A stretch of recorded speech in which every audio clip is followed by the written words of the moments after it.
जय श्री कृष्णा, राधे राधे। तो आज की इस वीडियो में आप सुनेंगे ज्येष्ठ मास महात्म्य का 16वां अध्याय, जिसमें आज आप भागीरथ जी द्वारा गंगा जी को धरती पर लाने की कथा का वर्णन सुनेंगे और अंत में आप सुनेंगे श्री सूर्य चालीसा। तो मैं मीनू शर्मा आप सभी का आपके अपने YouTube चैनल की कथा टीवी पर स्वागत करती हूँ। सभी को मेरा राधे राधे। और आज का यह अध्याय शुरू करने से पहले चलिए सर्वप्रथम भगवान श्री गणेश का ध्यान करते हैं। तो बोलिए श्री गणेश भगवान की जय। स्कंद जी बोले कि हे विप्रगणों, उसके पश्चात राजा भागीरथ निष्कंटक राज्य करके अपने पूर्व पितरों का समाचार सुनकर अत्यंत उदासीन हो गए और समस्त राज्य तथा कोष को अपने पितामह राजा सगर के अधीन करके उनकी आज्ञा लेकर दारुण तप करने के निमित्त तपोवन में चले गए। श्री शिव जी को प्रसन्न करने के लिए निराहार रहकर स्थिर चित्त से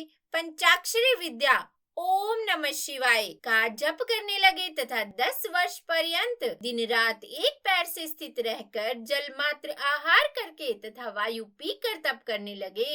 इस प्रकार तप करते हुए जब राजा भागीरथ को बहुत समय बीत गया, तब भक्त वत्सल श्री शिव जी महाराज स्वयं वहां प्रकट हुए। भागीरथ की भक्ति से वशीभूत होकर जब वर देने के लिए श्री शिव जी भगवान स्वयं वहां आए, तब राजा भागीरथ ने शिव जी को देखकर उनको प्रणाम किया और उच्च स्वर से मधुर वचन कहे। भागीरथ कहने लगे कि हे शिव शंभु, आपको मेरा नमस्कार है। हे सबको सुख देने वाले, हे जगन्नाथ, आपको मेरा नमस्कार है। हे विश्व के सृजनहार रजोगुणी स्वरूप, आपको नमस्कार है। हे पालनहार सतोगुणी स्वरूप, आपको नमस्कार है। सबके पालनहार कर्मों के फलदाता, भक्ति तथा मुक्ति के दाता, कर्म वचन स्वरूप ब्रह्मीभूत, आपको नमस्कार है। वायु को अंतोक कर ध्यानशील योगी लोग जिस निशंभु को देखते हैं, उन सदाशिव को सदैव नमस्कार है। स्कंद जी बोले कि हे ब्राह्मणों, इस प्रकार भागीरथ की स्तुति से प्रसन्न होकर भगवान शिव बोले कि हे राजन, हम तुमसे बहुत अधिक प्रसन्न हैं, तुम वर मांगो। ऐसा सुनकर राजा भागीरथ बोले कि हे शिव शंभु, यदि आप मुझसे प्रसन्न हैं, तो मुझको आप दृढ़ भक्ति प्रदान करें और पितरों की विशुद्धि के लिए सिद्धता श्री गंगा जी को धरती पर लाइए। शिव जी कहने लगे कि हे राजन, वह गंगा स्वर्ग में वास करती है। गंगा जी को यहाँ लाने का सामर्थ्य है हम में नहीं। त्रिलोक्य से वंदना किए जाने वाले श्री विष्णु भगवान ही तुम्हें यह वर प्रदान कर सकते हैं। तुम उनकी वंदना करो। जिस उपाय से श्री विष्णु भगवान तुम पर प्रसन्न हो, वही उपाय करो। वह प्रसन्न होकर स्वयं तुम्हारे पास चले आएंगे। मैं उस परम गुप्त व्रत को तुमसे कहता हूँ। हे राजन, प्रथम सूर्य पुत्र ने भगवान विष्णु की स्तुति की और नमस्कार कर उनको प्रसन्न किया। प्रसन्न होकर भगवान विष्णु ने उस गोप्य व्रत को करने के लिए उनसे कहा और उसकी विधि आदि समझाई। उसके पश्चात बहुत दिनों तक भगवान विष्णु ने उस व्रत को गुप्त रखा और इस समय उस व्रत को मैं तुमसे कहता हूँ। विधि पूर्वक उस व्रत को तुम करो। ज्येष्ठ मास में प्रातः काल उठकर विधि पूर्वक स्नान करो और भगवान त्रिविक्रम अर्थात वामन भगवान का पूजन करो। पंचाग्नि का सेवन, ब्राह्मणों को दही चावल का दान करो और श्रेष्ठ जल दान करो। इस प्रकार 1 मास तक व्रत करने से भगवान अति प्रसन्न होंगे और समस्त पापों को नाश करने वाली उस स्वर्ग वाहिनी गंगा को धरती पर लाएंगे। श्री शिव जी के ऐसे वचनों को सुनकर राजा भागीरथ ने शिवोक्त व्रत को किया। उस व्रत के अनुष्ठान मात्र से ही भगवान विष्णु राजा भागीरथ के समीप आ गए। उन भगवान विष्णु की स्तुति तथा नमस्कार कर उनसे परम पावनी गंगा जी के लिए राजा भागीरथ ने याचना की। विष्णु भगवान बोले कि हे राजन, तुम मंदाकिनी के पवित्र तट पर मेरे साथ चलो। वहां चलकर जप, हवन, स्नान, ब्राह्मण भोज और भक्ति युक्ति से अनशन व्रत करो। इस प्रकार 1 वर्ष तक इस व्रत को करते रहो। उसके पश्चात वह गंगा तुम्हारे साथ चली जाएगी। भगवान विष्णु के ऐसे वचनों को सुनकर तथा उन्हें प्रणाम करके राजा भागीरथ ने विष्णु भगवान के साथ मंदाकिनी के सुंदर तट पर स्थित होकर विष्णु भगवान के कहे अनुसार व्रत का परम भक्ति से अनुष्ठान किया।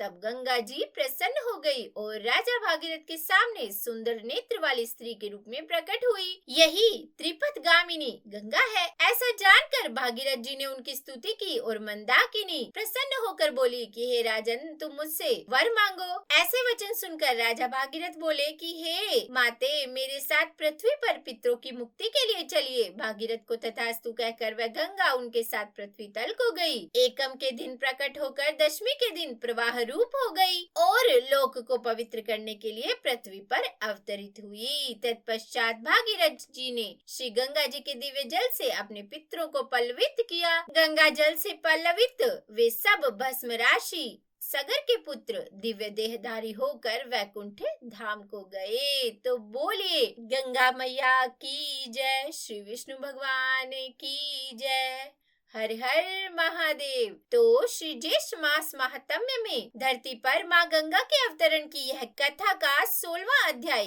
यहीं समाप्त हुआ और अब इसके आगे की कथा हम कल इसके अगले अध्याय में सुनेंगे। और चलिए अब सुनाते हैं आपको श्री सूर्य चालीसा।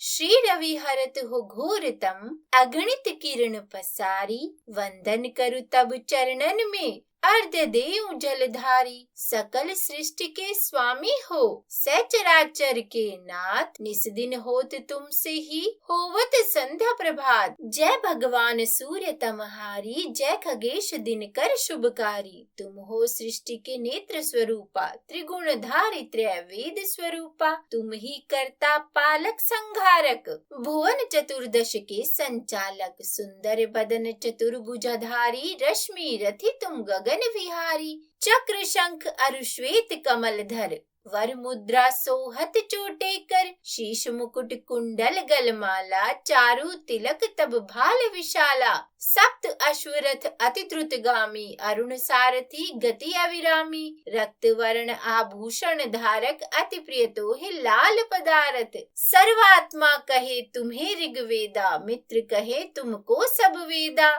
पंचदेव में पूजे जाते, मन वांछित फल साधक पाते, द्वादश नाम जाप उद्धारक, रोग शोक अरु कष्ट निवारक, माँ कुंती तब ध्यान लगायो, दानवीर सुत कर्ण सुपायो, राजा युधिष्ठिर तब जस गायो, अक्षय पात्र वो वन में पायो, शस्त्र त्याग अर्जुन अकुरायो, बन आदित्य हृदय से पायो, विंध्याचल तब मार्ग में आयो, हाहाकार तिमिर से छायो, मुनि अगस्त्य गिरि गर्व मिटायो, निजटक बल से विंध्य नवायो, मुनि अगस्त्य तब महिमा गाई, सुमिर भय विजय रघुराई, तोहे विरोक मधुर फल जाना, मुख में लीन तोहे हनुमाना, तब नंदन शनि देव कहाए, पवन के सुत शनि तीर मिटावे, यज्ञ व्रत स्तुति तुम्हारी कीन्ही, भेंट शुक्ल यजुर्वेद की दीनी, सूर्यमुखी खरितर तब रूपा, कृष्ण सुदर्शन भानु स्वरूपा, नमन तोहे ओंकार स्वरूपा, नमन आत्मा अरुकाल स्वरूपा, दिग दिगंत तब तेज प्रकाशे, उज्ज्वल रूप तुम्ही आकाशे, दश दिग्पाल करत तब सुमिरन, अंजलि नित्य करत है अर्पण, त्रिविध ताप हरता तुम भगवन, ज्ञान ज्योति करता तुम भगवन, सफल बनावे तब आराधन, गायत्री जप सरल है साधन, संध्या त्रिकाल करत जो कोई, पावे कृपा सदा तब वो ही, चित्त शांति सूर्याष्टक देवे, व्याधि अपाधि सब हर लेवे, अष्ट दल कमल यंत्र शुभकारी, पूजा उपासना तब सुखकारी, माघ मास शुद्ध सप्तमी पावन, आरंभ हो तब शुभ व्रत पालन, भानु सप्तमी मंगलकारी, भक्ति दायनी दोषणहारी, रविवासर जो तुमको ध्यावे, पुत्रादिक सुख वैभव पावे, पाप रूपी पर्वत के विनाशी, वज्र रूप तुम हो अविनाशी, राहु आन तब ग्रास बनावे, ग्रहण सूर्य तो को लग जावे, धर्म दान तब करते हैं साधक, मिटत राहु तब पीड़ा बाधक, सूर्य देव तब कृपा कीजे, दीर्घ आयु बल बुद्धि दीजे, सूर्य उपासना कर नित ध्यावे, कष्ट रोग से मुक्ति पावे, दक्षिण दिशा तोरी गति जावे, दक्षिणायन वो ही कहलावे, उत्तर मार्ग तोर रथ होवे, उत्तरायण तब वो कहलाए, मन अरु वचन कर्म हो पावन, संयम करत भलित आराधन, भरत दास चिंतन करत, घर दिन कर तब ध्यान, रखियो कृपा इस भक्त पे तुम्हारी सूर्य भगवान। तो बोलिए सूर्य भगवान की जय। यह था सूर्य चालीसा। उम्मीद करती हूँ आज की ये वीडियो आपको पसंद आई होगी। अगर अच्छी लगी हो तो लाइक एंड शेयर करके चैनल को सब्सक्राइब जरूर कर दीजिएगा और हाँ, कमेंट बॉक्स में सूर्य देव भगवान की जय जरूर लिख दीजिएगा। तो बोलिए जय सूर्यदेव।